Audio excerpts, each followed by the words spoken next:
Hello दोस्तों, संसार study में आप सभी का स्वागत है। हम इस वीडियो में 2 मार्च 2022 से संबंधित करंट अफेयर के इम्पोर्टेंट क्वेश्चनों के बारे में डिस्कस करेंगे। जो भी स्टूडेंट हमारे चैनल से नए जुड़े हुए हैं वे हमारे चैनल को सब्सक्राइब कर लें ताकि आने वाली वीडियो उन तक उपलब्ध हो सके और बेल आइकन को ज़रूर दबा दें। आपको इस वीडियो को बिना स्किप किए हुए स्टार्टिंग से लास्ट तक देखनी है और इस वीडियो को अपने दोस्तों तक ज़्यादा से ज़्यादा शेयर करनी है। सबसे पहले हम जान लेते हैं कल के पूछे गए अभ्यास प्रश्नों के आंसर के बारे में। कल का पूछा गया पहला अभ्यास प्रश्न है, केंद्रीय मंत्रिमंडल ने विवाह के लिए महिलाओं की उम्र 18 वर्ष से बढ़ाकर कितने वर्ष रखने के प्रस्ताव को मंजूरी दी है। इसका आंसर है 21 वर्ष। केंद्रीय मंत्रिमंडल ने विवाह के लिए महिलाओं की उम्र 18 वर्ष से बढ़ाकर 21 वर्ष कर दी है। कल का ही पूछा गया दूसरा अभ्यास प्रश्न था, अक्टूबर 2021 में सुपर कोरोना वॉरियर पुरस्कार से किसे सम्मानित किया गया। इसका आंसर है बी.एस. येदियुरप्पा को। बी.एस. येदियुरप्पा यह कर्नाटक के पूर्व मुख्यमंत्री हैं और इन्हें सुपर कोरोना वॉरियर पुरस्कार 2021 से सम्मानित किया गया। अब आपको सबसे पहले आज के इन अभ्यास प्रश्नों के आंसर कमेंट बॉक्स में लिखकर बताना है। आज का पहला अभ्यास प्रश्न है, दिसंबर में 2021 के सबसे शक्तिशाली तूफान टाइफून राय की चपेट में कौन सा देश आया है। इसके ऑप्शन है फिलीपींस, जापान, इंडोनेशिया, मलेशिया। आज का दूसरा अभ्यास प्रश्न है, BBC sports personality of the year 2021 किसे चुना गया। इसके ऑप्शन है Simona Halep, Naomi Osaka, Serena Williams, एमा रादुकानु।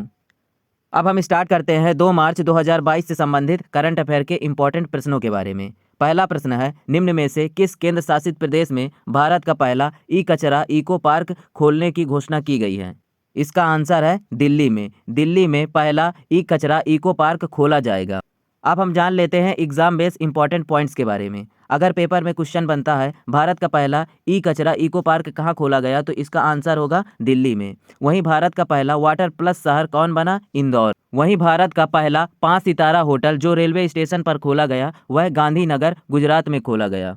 देश का पहला फायर पार्क यह उड़ीसा में खोला गया। भारत का पहला इलेक्ट्रिक वाहन व्हीकल जो लिथियम से बैटरी बनाएगा उसका संयंत्र कर्नाटक में खोला गया। देश का पहला इग्लू कैफे यह गुलमर्ग जम्मू कश्मीर में खोला गया जिसका नाम स्नगलू है। देश का पहला चमड़ा पार्क यह कानपुर उत्तर प्रदेश में खोला गया। अगला प्रश्न है, 1 मार्च को पूरे विश्व भर में कौन सा दिवस मनाया जाता है। इसका आंसर है विश्व नागरिक रक्षा दिवस। 1 मार्च को पूरे विश्व भर में विश्व नागरिक रक्षा दिवस के रूप में मनाया जाता है। इस दिवस को मनाने का उद्देश्य नागरिकों को सुरक्षा प्रदान करना है। विश्व रेडियो दिवस यह 13 फरवरी को मनाया जाता है। विश्व आर्द्र भूमि दिवस यह 2 फरवरी को मनाया जाता है। राष्ट्रीय मातृभाषा दिवस यह 21 फरवरी को मनाया जाता है। राष्ट्रीय विज्ञान दिवस यह 28 फरवरी को मनाया जाता है। अगला प्रश्न है, निम्नलिखित में से कौन फरवरी 2022 में पुरुषों की एटीपी रैंकिंग में नंबर 1 स्थान पर पहुंचने वाले 27वें खिलाड़ी बने। इसका आंसर है डेनियल मेदवेदेव। डेनियल मेदवेदेव यह एटीपी रैंकिंग में प्रथम स्थान प्राप्त करने वाले टेनिस खिलाड़ी हैं और यह रूस के टेनिस खिलाड़ी हैं। अब हम जान लेते हैं एग्जाम में बनने वाले कुछ इंपॉर्टेंट पॉइंट्स के बारे में। रूस के डेनियल मेदवेदेव ने पुरुषों की एटीपी टेनिस रैंकिंग में प्रथम स्थान प्राप्त किया है। इस साल का ऑस्ट्रेलियन ओपन 2022 पुरुष एकल वर्ग में राफेल नडाल ने जीता और महिला एकल वर्ग में इस साल का ऑस्ट्रेलियन ओपन 2022 एशले बार्टी ने जीता। एटीपी यह पूरे विश्व में टेनिस खेलों को रेगुलेट करता है और इसका पूरा नाम एसोसिएशन ऑफ टेनिस प्रोफेशनल्स होता है। इसकी स्थापना सितंबर 1972 में की गई थी और इसका मुख्यालय लंदन यूनाइटेड किंगडम में स्थित है। राफेल नडाल यह स्पेन के टेनिस खिलाड़ी हैं। नोवाक जोकोविच यह सर्बिया के टेनिस खिलाड़ी हैं। रोजर फेडरर यह स्विट्जरलैंड के टेनिस खिलाड़ी हैं। डेनियल मेदवेदेव ये रूस के टेनिस खिलाड़ी हैं।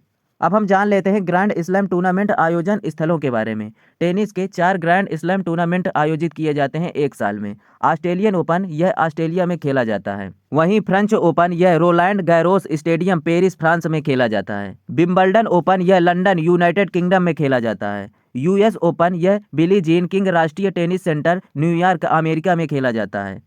अब हम जान लेते हैं प्रमुख ग्रैंड स्लैम टूर्नामेंट की शुरुआत और उनके मैदानों के बारे में। ऑस्ट्रेलियन ओपन यह हार्ड कोर्ट पर खेला जाता है और इसकी शुरुआत 1905 में की गई थी। फ्रेंच ओपन यह मिट्टी पर खेला जाता है और इसकी शुरुआत 1891 में की गई थी। विंबलडन ओपन यह घास के मैदान पर खेला जाता है और इसकी शुरुआत 1877 में की गई थी। यह टेनिस का सबसे पुराना ग्रैंड स्लैम टूर्नामेंट है। यूएस ओपन यह हार्ड कोर्ट पर खेला जाता है और इसकी शुरुआत 1881 में की गई थी।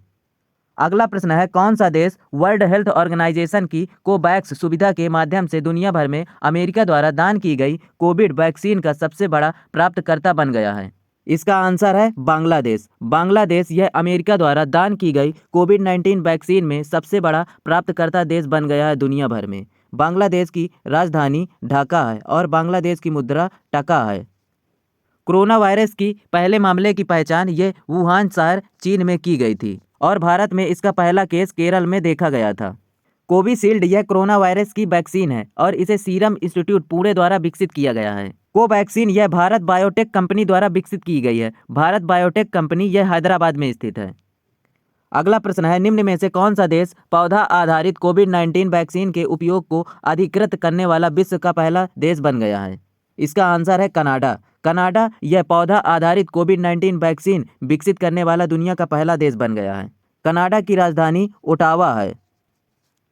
अगला और अंतिम प्रश्न है, फीफा और यूईएफए ने अगली सूचना तक किस देश की राष्ट्रीय टीमों और क्लबों को सभी अंतर्राष्ट्रीय फुटबॉल प्रतियोगिताओं से निलंबित कर दिया है?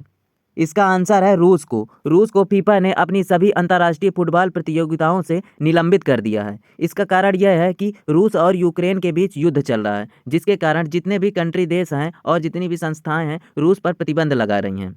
रूस की राजधानी मॉस्को है।